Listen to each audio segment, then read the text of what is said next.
현재 우리가 원화로 투자 중인 대표 종목들의 수익률을 보면 이 타이거 미국 나스닥 100 이거만 지금 5년 지났죠? 15년째니까. 그 외의 종목들은 아직 5년이 된 게 없어요. 가장 그래도 오래된 것이 타이거 미국 S&P 500이 2020년 8월에 상장했어요. 그러니 앞으로 3개월 있어야 되죠? 올 8월 되면 이제 5년이에요. 그 다음에 타이거 미국 테크탑 10, 또 필반나, 또 코덱스 미국 반도체 다 21년도에 상장됐습니다. 4월, 6월. 그러니까 아직 5년이 안 됐죠. 근데 이런 종목에 5년이 안 됐지만 평균 보면 119% 수익 나와요. 119% 수익률. 그러니 어디에 투자할지 일단 나왔죠. 답은 우리가 하고 있는 겁니다. 미국 시장에 투자하는 것이 가장 좋을 것입니다.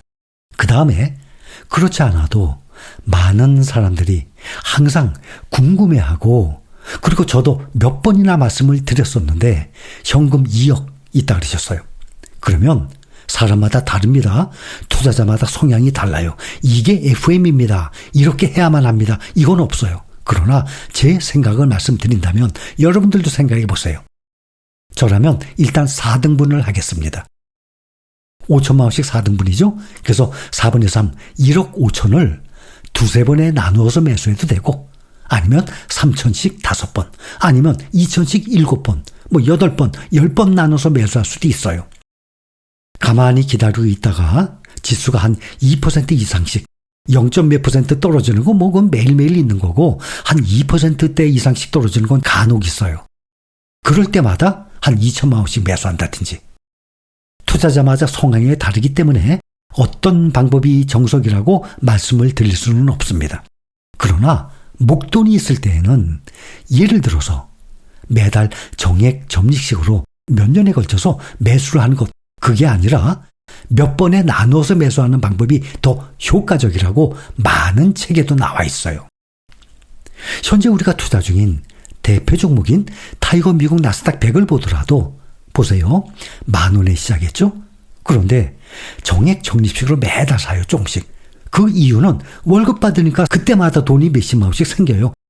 그래서 매달 매수하는 거지, 목돈이 몇 억이 있는데 그거를 놔두고 매달 조금씩 월급 생활 하는 사람처럼 조금씩 나눠서 삽니까? 그러면 10,000원이 몇 년 지나 보세요. 3만 원, 4만 원, 5만 원 올라가는데. 그럼 목돈 가지고도 10,000원에도 사고 3만 원에도 사고 5만 원에도 사게 됩니다. 그래서 거치식으로 한꺼번에 뭐 2억 있다고 2억을 다 사는 게 아니라 몇 번 나누어서 한 2%대 이상 크게 하락할 때마다 그때마다 매수를 하는 겁니다. 근데 그 매수하는 그 기간이 1년 이상이 걸리게 되는 것보다는 한 3개월 이내에 알아서 맞춰서 한다든지, 또 뭐 6개월 이내에 한다든지, 그거는 정석은 없어요. 각자 판단할 때 사람마다 다른 것입니다. 그래서 3만 원일 때도 사고 5만 원일 때도 사고, 이것은 월급 생활하는 사람 아니면 개인 이 자영업을 해서 돈이 생길 때마다 매수하는 경우지, 목돈이 있을 때는 가능한 한 거치식으로 하되 그걸 한꺼번에 다 사는 게 아니라 몇 번에 나눠서 하는 것이 좀 더 효율적입니다. 책에도 그렇게 나와 있어요. 당연히 기다렸다가 시장이 약세장일 때 2022년도 약세장처럼, 아니면 지난달에 4월 달에 폭락했을 때처럼 바닥에서 매수한다면 가장 훌륭한 방법이죠. 그러나 항상 말씀을 드리듯이 그 시점을 알 수 있는 사람 당연히 없죠. 그러니까 그 방법은 제외. 그리고 나머지 5천 남았죠. 1억 5천 가지고 분할 매수 몇 번 했으니까 그 5천을 가지고 일단 생활비 씁니다. 또 배당금도 나오죠. 배당금을 재투자해도 되고, 그 배당금도 생활비로 함께 또 쓰셔도 되고, 이거는 본인들이 알아서 할 문제예요. 그랬다가 혹시 시장이 폭락을 하게 되면 나머지 현금 가지고 있었잖아요. 그렇죠? 4분의 1. 그 돈을 저가매수에 활용을 할 수도 있고, 또 S&P 500이나 투자하고 있다가 폭락을 하게 되죠. 그러면 어느 정도 바닥을 치고 올라오는 과정에, 그러니까 떨어지는 과정에는 언제가 바닥일지 몰라요. 근데 바닥에서 올라올 때 수익률이 상당히 높잖아요. 올라와서 어느 정도 올라온 상태, 무릎 가기 전에서 하면 더 좋지만, 바닥이 제일 좋지만 무릎 지나서 매수해도 괜찮아요. 그때 2배를 해버리지 3배를 해버리지를 일시적으로 투자하는 것입니다. 그렇게 되면 수익률이 배가가 되죠. 그렇죠? 2배, 3배 수익 얼마든지 낼 수 있어요. 그랬다가 그걸 계속 가져가는 거는 본인이 알아서 할 문제예요. 그때 다시 어느 정도 오르면 수익이 나면 다시 매도를 하고 정상적인 정배율 이 ETF를 투자를 하게 되면 됩니다. 다 투자 성향 다릅니다. 본인이 알아서 할 문제입니다. 그래서 지금 이러한 질문을 하셨길래 말씀을 드립니다. 그리고 만약에 이 2억을 그냥 생활비를 쓰고 은행에 넣어두고 생활비 쓴다고 칩시다. 한 달에 300만 원? 그럼 1년이면 3,600만 원이네? 그럼 5년이면 1억 8천이에요. 그럼 은행이자 좀 나오니까 6년이면 돈 다 없어져요. 2억. 6년이면 2억 다 없어집니다. 그렇게 하시겠습니까? 아니면은 현재 우리가 투자 중인 이 종목 2억 지금 가지고 계시다 그랬어요. 거기다 지금 9천인가 가지고 계시다 그랬죠? 그럼 2억 9천 3억으로 봅시다. 10%면 3천만 원이죠? 10% 이상의 수익이 나와요.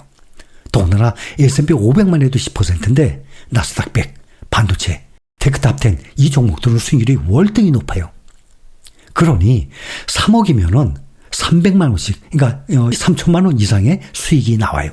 그러니 내가 최대한으로 절약을 해서 생활하다 보면 원금은 그대로 보존될 수 있는 방법이 있어요. 그래서 지금 질문하신 분처럼 2억 중에 한 5천 원 놔두세요. 생활비도 쓰고 또 폭락을 할 때 저가 매수용으로 놔두고 나머지 1억 5천 가지고 그것을 몇 번에 나눠서 지수가 한 2%대 크게 떨어질 때마다 그때마다 몇 천씩 조금씩 들어가는 거예요. 그 다음에 중요한 것은 그 다음 다 샀어. 그 다음에 주가가 하락하더라도 여러분들도 다 사신 분들 많이 계시죠? 더 이상 살 돈이 없어요. 이 마인드 관리, 주가 등락에 절대 마음 흔들리면 안 돼요. 마음고생만 해요. 결국에는 다 오릅니다. 역사적인 사실이에요. 10년 전, 20년 전, 30년 전에 그렇게 시장이 폭락을 했어요. 어떤 일로 2000년 닷컴버블, 2008년 금융위기, 그 외에 석유 파동, 큰 전쟁. 결국에 어떻게 됐습니까? 그때보다 지금도 월등히 높은 지수 아니겠습니까? 그러니 지금 이렇게 오르내리는 S&P 500이 이제 5,900, 6,000? 몇 년 후에 보세요. 2배만 오르면 얼마입니까? 12,000이에요. S&P 500이 14,000에서 왔다 갔다 합니다. 몇 년 후 되면. 그러니 지금의 이 과정의 이 주가의 이 등락은 문제도 안 돼요. 투자에 있어서 가장 중요한 것은 주가의 등락에 마음이 흔들리지 않는 것입니다. 저는 여러분들께 말씀드리는데 가장 중요한 걸 저는 이걸로 생각해요. 우리가 주식 투자하는 데 있어서 장기 투자하기 위해서 가장 중요한 것은 주가의 등락에 마음이 흔들리면 안 돼요. 저는 이것을 가장 중요하게 생각합니다. 그리고 적어도 기본 5년 이상은 보유를 해봐야 복리의 맛을 알아요. 사실 5년 복리의 맛 별로 못 느껴요. 투자금이 불안한 것을 실감을 하게 돼요. 만약에 1억, 5년에 2배 불어난다고 칩시다. 1억이 5년 후에 2억 되죠? 또 5년 후에 4억 됩니다. 그 다음에 5년 후에 6억이 아니에요. 8억이 돼요. 그 다음에 5년 후에는 10억이 아니라 8억이 16억이 돼요. 그 다음에 36억, 72억, 또 144억. 그러니 80년 이상 투자를 하신 워런 버핏 할아버지가 어마어마한 이 자산이 불어난 거예요. 복리 효과로. 그러니 시간이 갈수록 엄청나게 불어나요. 그런데 지난 영상에도 말씀드렸듯이 S&P 500 ETF, 나스닥 100 ETF 정말 장기 투자하는 이러한 대표적인 종목을 가지고 보유 기간이 우리나라의 투자자들이 1년이 안 된다고 합니다. 그러니 우리하고 정말 비교가 안 되죠? 제가 유튜브를 시작했던 5년 전인 2020년부터 함께 하셨던 분들은 적어도 100% 수익은 보고 계실 겁니다. 또 100%가 안 되면 어때요? 70%, 80% 문제가 안 됩니다. 그래서 이러한 목돈을 은행에 넣어두게 되면 결국에는 생활비로 몇 년이 지나면 다 없어져요. 그러나 우리가 투자하고 있는 이 미국 시장의 대표 ETF에 개별 종목이 아니라 안전하게 대표 ETF 종목에 투자를 딱 묻어두게 되면 정말 적어도 제가 그래서 3억을 말씀드리는 거예요. 5억이라면 더욱 좋죠. 적어도 한 5억 정도를 넣어두게 되면 내가 최소한의 생활을 해나가게 되면 이 금액은 5억에서 점점 불어나게 될 것입니다. 우리가 지금 그것 때문에 투자를 하는 것입니다. 그리고 댓글에도 이제는 늦었을까요? 하셨어요. 아니에요. 당연히 젊을수록 좋겠지만 언제든지 하셔도 늦지 않았습니다.